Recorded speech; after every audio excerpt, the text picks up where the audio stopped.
Hey guys, so it's finally time for another review of Homeland. This show really has kind of like a special place in my heart because this is the very first show that I reviewed here on this channel. Now, I must say that I also did catch the premiere of The Simpsons. I don't know if you guys watched that. I love that show. But it was hilarious last night because they kind of did a parody of Homeland, and that was really, really funny, so I kind of loved that. So as this episode opens, you get that we're dealing with the fallout from the explosion at Langley that happened at the end of season 2. Carrie and Brody were together when the explosion happened. He kind of convinced her, look, I didn't have anything to do with that. I'm being framed. And it kind of seemed like he was probably telling the truth. So the big question, of course, is, okay, who did it? Who framed him? He's on the run and we don't know where he is. We didn't see him at all in this episode. We basically saw a lot of Carrie and Carrie's kind of downward spiral. She is spiraling once again. And I must say, like, her character,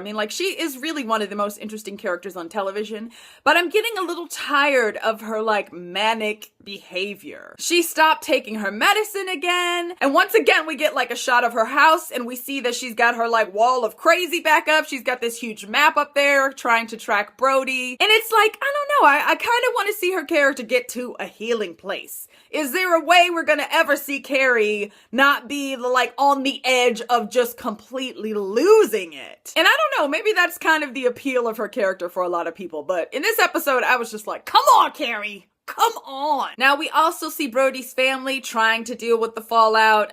Dana's coming out of rehab because she tried to commit suicide at the end of season 2. Yeah, she's a teenager, and she's Dana.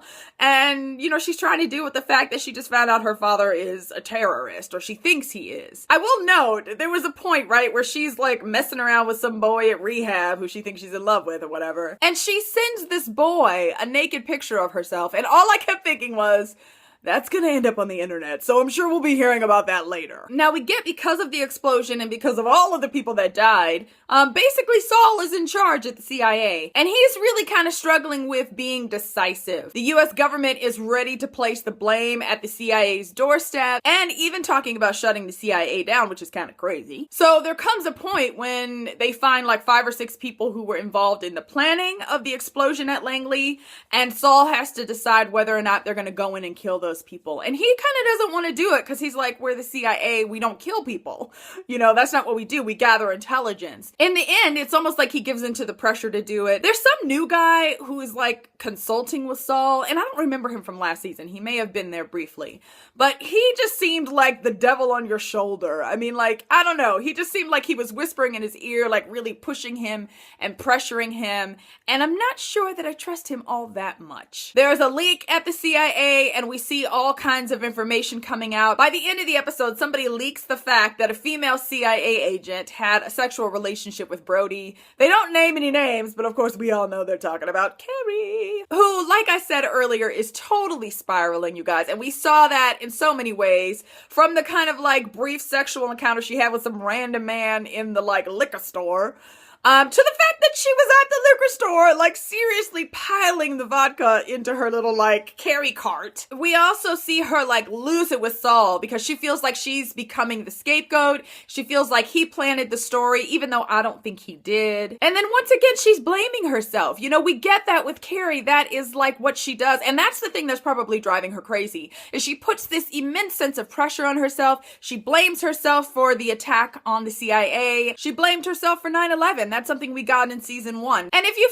felt like those two things were your fault, then I could see why you would have a cart full of vodka, I guess. And towards the very end of the episode, we do see Saul kind of, testifying before Congress about what happened at the CIA. And the real question, I guess, is, do we think he threw Carrie under the bus? I would love to hear what you guys think about this.